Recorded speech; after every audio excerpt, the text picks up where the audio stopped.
বাজার থেকে কেনা চাউমিন আর নয়, এখন থেকে আপনারা বাড়িতেই কিন্তু এরকম সুন্দর চাউমিন বানিয়ে নিতে পারেন শুধুমাত্র 1 কাপ আটা বা ময়দা হলেই।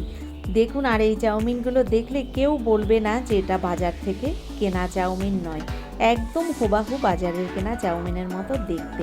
আর কি করে বানালাম একদম সহজ, আপনারা দেখুন, আশা করছি ভালো লাগবে।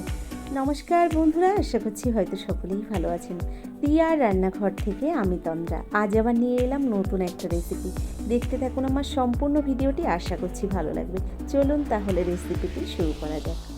আজকের রেসিপিটি তৈরি করার জন্য প্রথমেই দেখুন একটা বোলের মধ্যে 1 কাপ ময়দা নিয়ে নিলাম। আপনারা কিন্তু এখানে আটা দিয়েও এই রেসিপিটি বানাতে পারেন।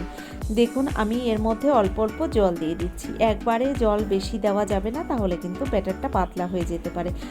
ঠিক এভাবেই আমি একটা হ্যান্ড উইস্ক দিয়ে এই ব্যাটারটাকে রেডি করে নিচ্ছি। তো দেখুন, ময়দাটাকে এভাবে জল দিয়ে দিয়ে আমি গুলে নিচ্ছি। তো ব্যাটারের ঘনত্বটা খুব একটা পাতলাও করা যাবে না, খুব একটা ঘনও রাখা যাবে না, ঠিক ব্যাটারের ঘনত্বটাকে এরকমই রাখতে হবে। এখানে ব্যাটারটা রেডি হয়ে গেছে। এবার আমি এর মধ্যে দিয়ে দেব 2 চামচ সাদা তেল। দেখুন, এখানে 2 চামচ সাদা তেল আমি ব্যাটারের মধ্যে দিয়ে ভালো করে তেলটাকে মিশিয়ে নিলাম। ব্যাটারটা পুরোপুরি এখন রেডি হয়ে গেছে।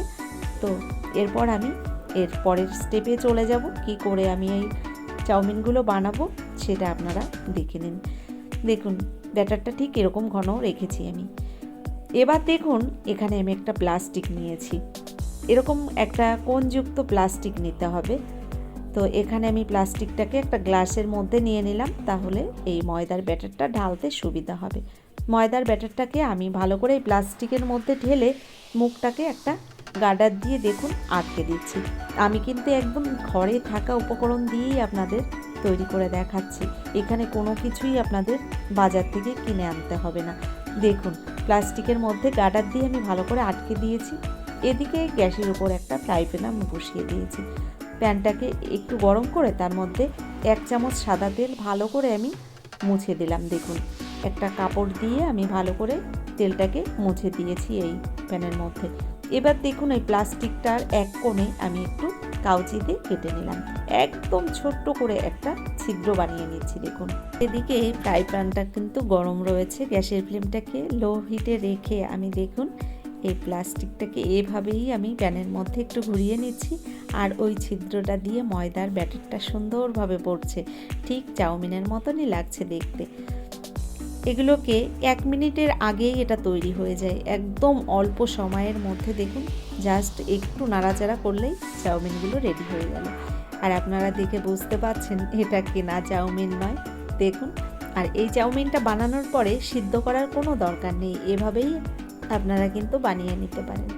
একইভাবে আমি আপনাদের আরও একবার চাউমিনটা বানিয়ে দেখাচ্ছি। দেখুন কত সহজ, আপনারা কিন্তু যে কেউ এই চাউমিনগুলো বাড়িতে বানিয়ে নিতে পারেন। আর এটা বানাতে যে কি ভালো লাগছে আপনাদের কি বলবো, আপনারা বাড়িতে বানালেই বুঝতে পারবেন। সঙ্গে সঙ্গেই চাউমিনটা তৈরি হয়ে যাচ্ছে, জাস্ট একটু নাড়াচাড়া করলেই এই প্যান থেকে উঠে আসছে। আর এভাবে আমি বাকি চাউমিনগুলো সব বানিয়ে নিচ্ছি। দেখুন, এখানে আমি চাউমিনগুলো সব বানিয়ে রেডি করে নিয়েছি। 1 কাপ ময়দা থেকে অনেকটা চাউমিন এখানে আমি বানিয়ে নিয়েছি। অল্প টাইমের মধ্যে কিন্তু তৈরি করে নেওয়া যায়, চাউমিনটা সিদ্ধ করা লাগে না। দেখুন কতটা সুন্দর হয়েছে। এখানে দেখুন, আমি একটু গাজর, ক্যাপসিকাম আর একটা পেঁয়াজ, কয়েকটা কাঁচা লঙ্কা আর একটু আদা ঝিরিঝিরি করে কেটে নিয়েছি এগুলো। বা চাউমিনটা আমি রান্না করে দেখাবো, তবে আপনারা জানি চাউমিন সকলেই কম বেশি বানাতে জানেন। তো আমি এই চাউমিনটা যেহেতু নিজের হাতে তৈরি করেছি, রান্নাটাও আপনাদের করে দেখাচ্ছি। দেখুন, এখানে আমি 2টো ডিমের ভুজিয়া বানিয়ে নিচ্ছি প্রথম। তো অল্প একটু তেল দিয়ে তার মধ্যে ডিমগুলোকে দিয়ে দিলাম। আর এটা দেখানোর কিছুই নেই, আপনারা যেহেতু জানেন, তাও আমি আপনাদের ছোট করেই দেখিয়ে দিলাম। দেখুন, ভুজিয়াটা আমি এভাবে একটু লবণ দিয়ে বানিয়ে নিয়েছি। ডিমটা ভুজিয়া হয়ে গেছে, এবার আমি নামিয়ে নিচ্ছি। কড়াইটাকে একটু পরিষ্কার করে নিয়ে ওর মধ্যে আবারও 1 চামচ সাদা তেল দিয়ে দিলাম।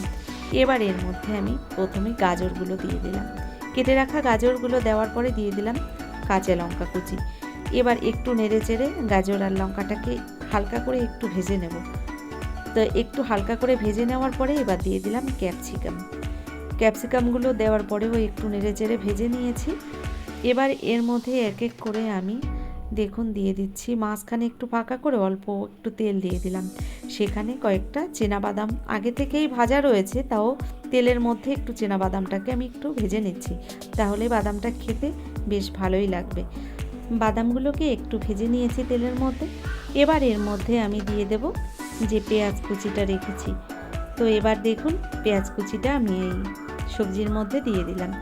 পেঁয়াজ কুচিটা দেওয়ার পরে ভালো করে একবার নেড়ে চেড়ে আর একটু ভেজে নিলাম। এবার এর মধ্যে অল্প পরিমাণে দিয়ে দিলাম লবণ। তো এখানে দেখুন লবণটাও দিয়ে দিচ্ছি। লবণটা দেওয়ার পরে আরও একটু ভেজে নিয়েছি সবজিগুলো। এবার দেখুন যে চাউমিনটা আমি বানিয়ে রেখেছিলাম, চাউমিনটাকে দিয়ে দিলাম এই সবজির মধ্যে।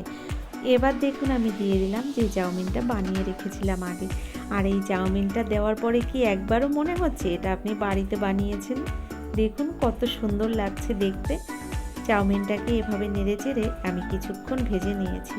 এবার এর মধ্যে দিয়ে দেব যে ডিমগুলো আমি আগেই ভুজিয়া বানিয়ে রেখেছিলাম। এবার ডিমের ভুজিয়াটা দিয়ে দিচ্ছি এই চাউমিনের মধ্যে। চাউমিনের মধ্যে ডিমের ভুজিয়াটা দেওয়ার পরে স্বাদ মতো আমি এখানে লবণটা দিয়ে দিলাম। এবার ভালো করে সব কিছু একসঙ্গে মিশিয়ে নেব। দেখুন সব কিছুই এভাবে ভালো করে আমি মিশিয়ে নেওয়ার পরে দিয়ে দিচ্ছি এর মধ্যে 1 চামচ সয়া সস। তো এখানে সয়া সসটা আমি দিয়ে দিলাম চাউমিনের মধ্যে। সয়া সসটা দেওয়ার পরে ভালো করে সয়া সসটাকেও মিশিয়ে নিলাম এই চাউমিনের সঙ্গে। আর এর মধ্যে দিয়ে দেব কিছুটা টমেটো কেচাপ। তো এখানে দেখুন আমি 2 চামচ পরিমাণে টমেটো কেচাপ দিয়ে দেব এই চাউমিনের মধ্যে। তো দেখুন চাউমিনটাকে ভালো করে একটু নেড়ে চেড়ে সব কিছু একসঙ্গে মিশিয়ে নেওয়ার পরে টমেটো কেচাপটা দিয়ে দিলাম চাউমিনের মধ্যে। এবার দিয়ে দিচ্ছি এর মধ্যে হালকা করে একটু গোলমরিচের গুঁড়ো। ওই 1 চামচের 4 ভাগের 1 ভাগ দিয়েছি এখানে মরিচ গুঁড়ো। ভালো করে মরিচ গুঁড়োটা দেওয়ার পরে মিশিয়ে নিলাম। চাউমিনটা রান্না হয়ে গেছে, এবার নামিয়ে নেব। তো বন্ধুরা কেমন লাগলো আমার এই চাউমিনের রেসিপিটি অবশ্যই সেটা কিন্তু আমাকে লিখে জানাবেন। যদি আমার এই ভিডিওটি আপনাদের ভালো লেগে থাকে, ভিডিওটি দেখার পরে একটা লাইক দিয়ে চ্যানেলটিকে যারা এখনও সাবস্ক্রাইব করেননি অবশ্যই আমার চ্যানেলটিকে সাবস্ক্রাইব করে আমার ভিডিওর পাশে থাকা বেল আইকনটি ক্লিক করে নোটিফিকেশানটা অল করে দেবেন। আর যারা ভিডিওগুলো ফেসবুক থেকে দেখছেন আমার পেজটাকে ফলো করবেন। ধন্যবাদ ভিডিওটা দেখার জন্য।